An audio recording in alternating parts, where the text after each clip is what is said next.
Truk kontainer terbalik di Jalan Trans Sulawesi, Kabupaten Maros, Sulawesi Selatan. Truk terbalik setelah menghindari minibus dari arah berlawanan.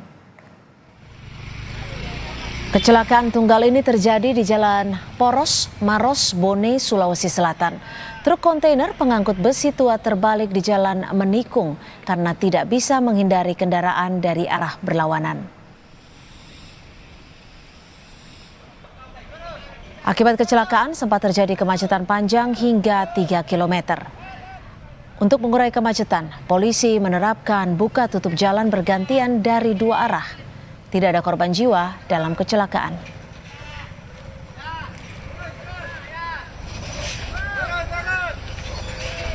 Jadi untuk penyebab terbaliknya, kebetulan yang pas di belokan ini agak sempit dan mobil kontainer ini berpapasan sehingga agak ke kiri dan